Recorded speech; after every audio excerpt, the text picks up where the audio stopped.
endure the betrayal of false friends, to appreciate beauty, to find the best in others, to leave this world a bit better, whether by a healthy child, a garden patch, or redeemed social conditions. To know even one life has breathed easier because you lived. Geez, Louise, you did it. And you did it well, girl. Very well. We love you, and we'll miss you. Rest in peace. You earned it. Thank you.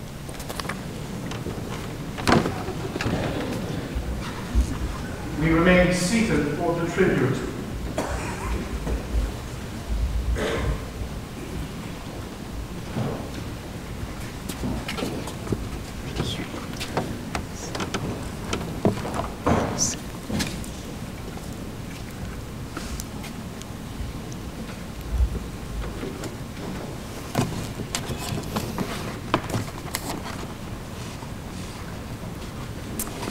A tribute to Louise Jackson's activities in the arts.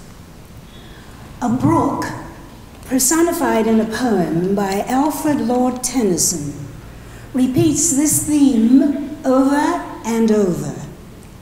Man may come and man may go, but I go on forever. Many of us probably expected the indomitable Louise Carpenter Jackson to be like Tennyson's brook and to go on forever. She was so vibrant. She was zealous, passionate, humorous, wise, inspirational, and energetic. But this lady, Bermuda's premier statesman, has been called away. And although her unexpected passing has shaken us to the core, I don't think she would want us to be sorrowful. Were she here, she would express the sentiments of the poet Martha Nicholson, and I quote, "This isn't death, it's glory. It isn't dark, it's light. It isn't stumbling, groping, or even faith. It's sight. This isn't grief. It's having my last tear wiped away.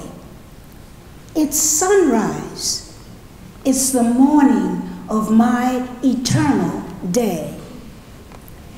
As Louise soars toward a sunrise that reflects in multiple beautiful hues the brilliance of her life, let's pay tribute to her for her gift to Bermuda through her activities in the arts. I would hazard a guess that people associated with Louise would associate her with dance, but her interest in the arts was eclectic.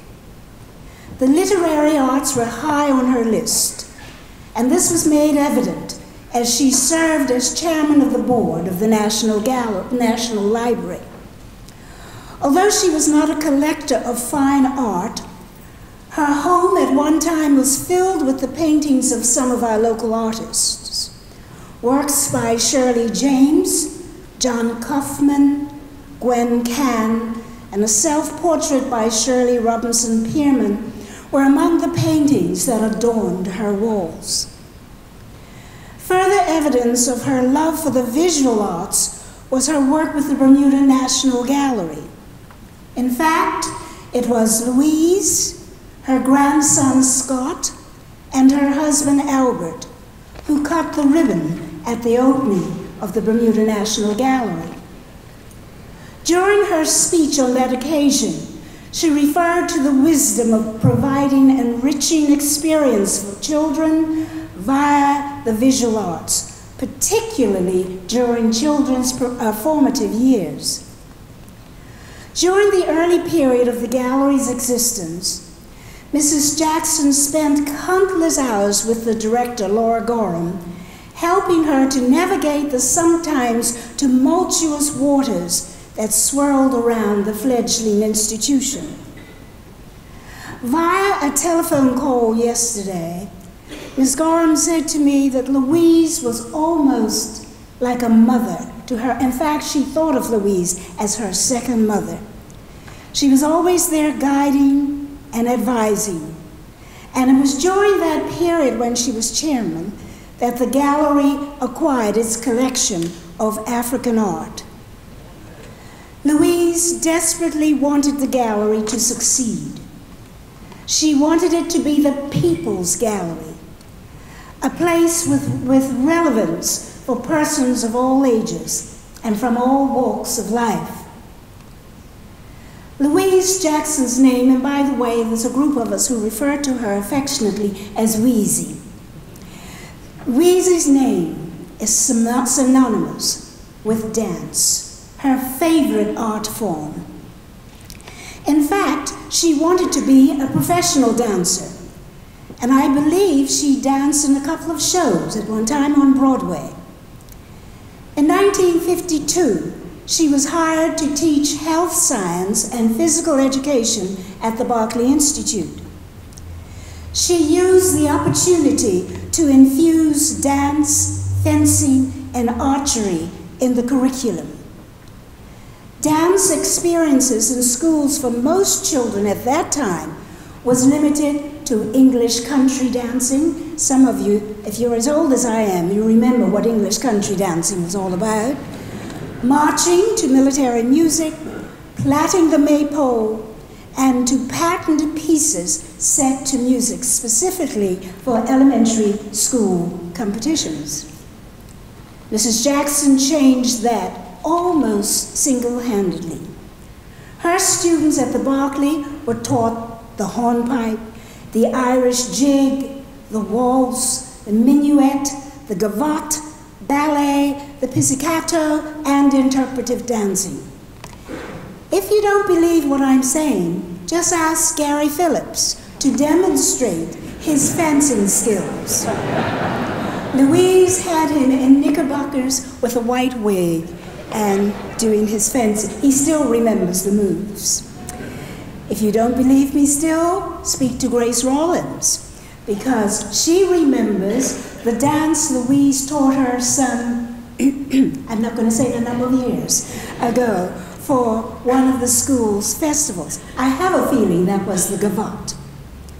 A former Berkeleyite student who lives in the West Indies sent a message to Mr. Horton, to Robert Horton yesterday, upon hearing of Mrs. Jackson's passing. And this is what she wrote.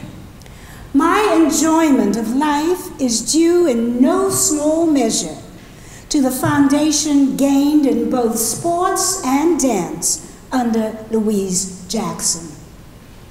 Mrs. Jackson did indeed open up a whole new world for children. Her teaching of dance did not stop with her efforts at the Berkeley Institute. In 1953, she became the pioneering founder of a dance school, the Jackson School of Dance. Annual recitals were held at the Opera House on Victoria Street. And again, you have to be as old as I am to remember that building, the Opera House.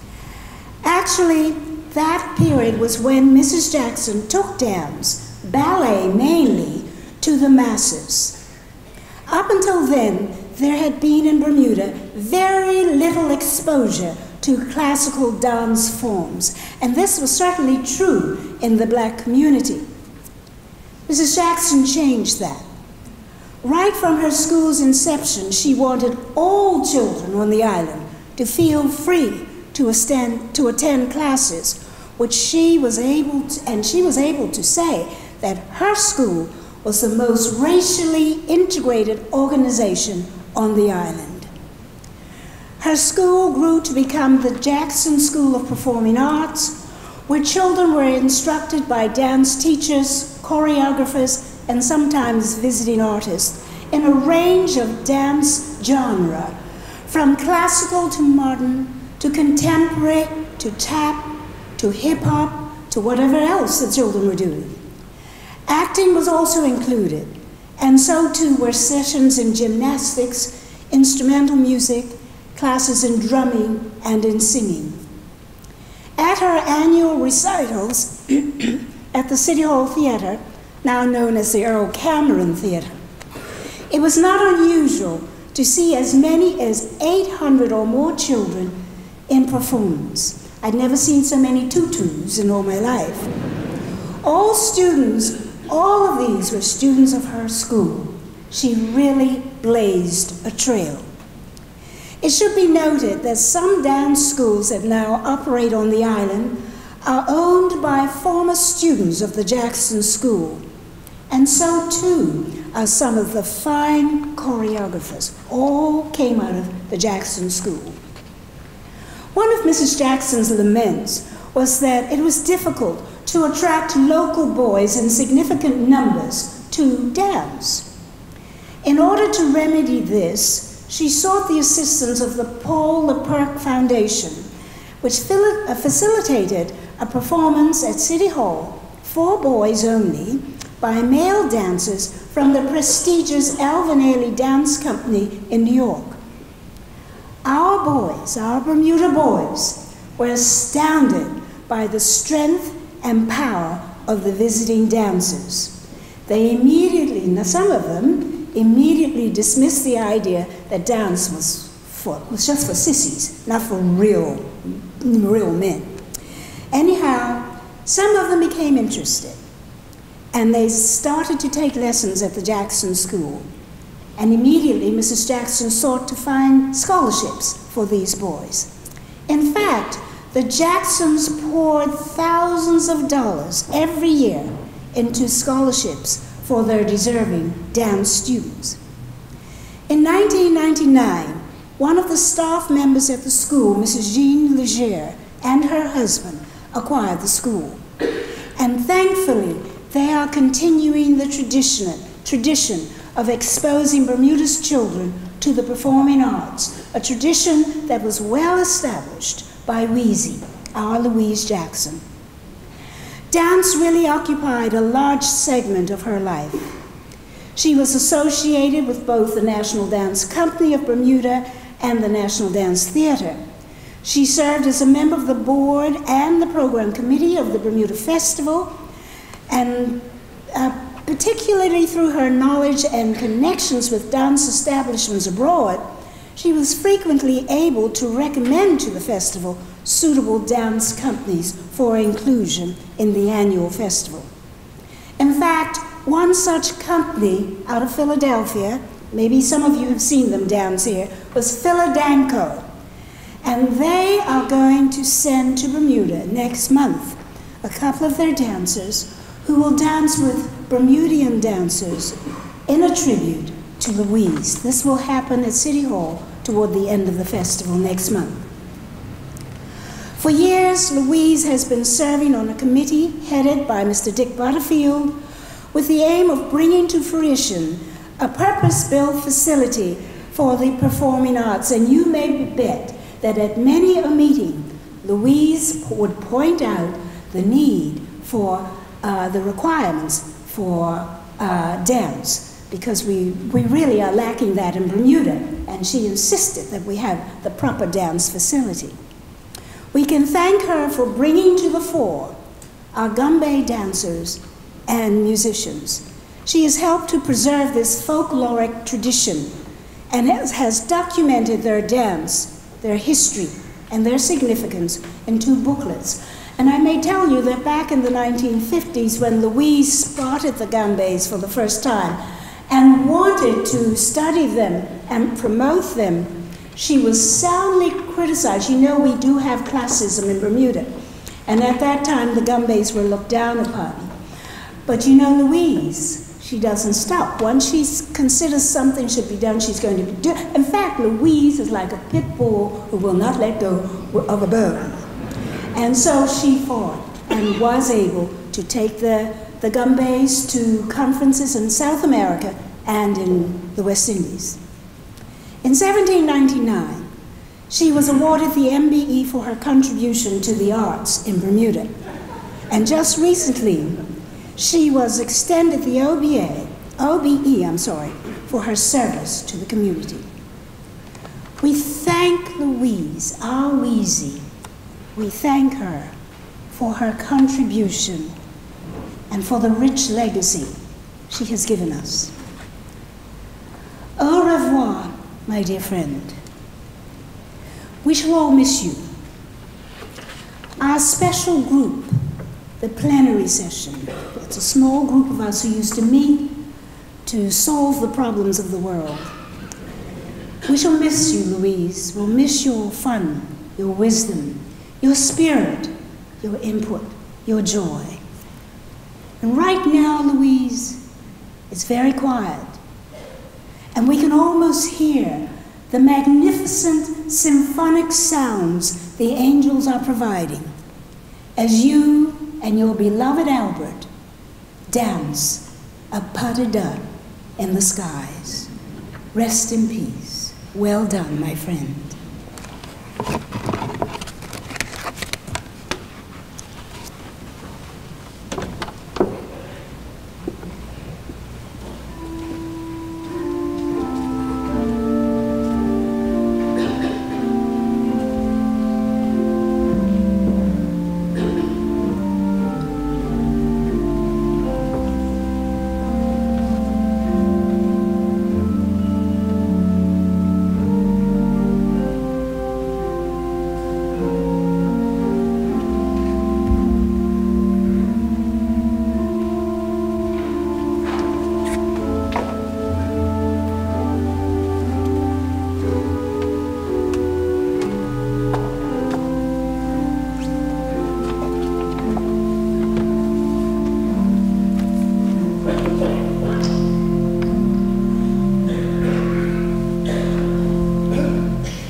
Thank you for being here with us today, honoring my mother and saying a loving goodbye.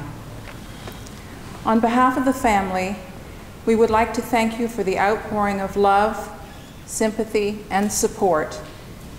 It is testimony to the profound impact our mother has had on the lives of so many of us gathered here today. Louise had a complete and busy life as a daughter, sister, wife, mother, grandmother, and friend. To us, it seemed as if her endeavors in the community were simply something she did in her spare time, because for us, she was Mom, larger than life. When I reflect on our mother's life, it would appear she had a superpower. She had the same hours of daylight as we all have, and yet she seemed to accomplish so much more than most. I believe her superpower was love, and in that she was matched by her husband, Albert, as well. She really loved, not in a cuddly cookie baking kind of way, but fiercely, through passionate, selfless service. That was her love in action. And as a wife, she was devoted and deeply in love for 60 years. She and Albert had each other on a pedestal. They supported one another completely, allowing and nurturing, and in my mother's case, caring for her Albert as he battled cancer from the 1970s until his passing in 2009. And she still managed to keep her life of public service going. The first time my father was told he was going to die and was given 3 weeks to live, Mother's response was to engage the two of them in building their dream home, and so they did. I want to say that our mother had no fears, but she did. She didn't like germs and bacteria. She was almost compulsive about cleanliness, but she did not fear the big things in life. Louise didn't develop a chip on her shoulder or become bitter in the face of apparent adversity or opposition. She did not create limitations in her mind. Louise never met a barrier she couldn't go over, around, or straight through, and mostly with a great deal of dignity and elegance. Our mother understood the value of preparation before execution. It was a rule and necessary for her life as a dancer, a teacher, a golfer, and a politician. That was part of her alchemical magic. I remember saying to my mother as a little girl, "Mommy, how do you know so much?" And she replied, "I read." And read she did. How she ever found time to attend meetings, run several businesses, and start a dance company is a mystery, because she frequently was found at home, feet up with a good book. She spent at least an hour each evening speaking on the phone with girlfriends. She knew all their children, went to all their parties, took us all to the beach, and she taught us how to dance. She had deep and meaningful friendships that spanned decades, some from childhood. While the outside world saw the dancing school, we watched our mother dance. When we were alone in the studio, Louise would dance like a goddess. She was the art. And then the studio doors would open and she would teach. On free days, you might find her deep sea fishing, golfing, or playing cards with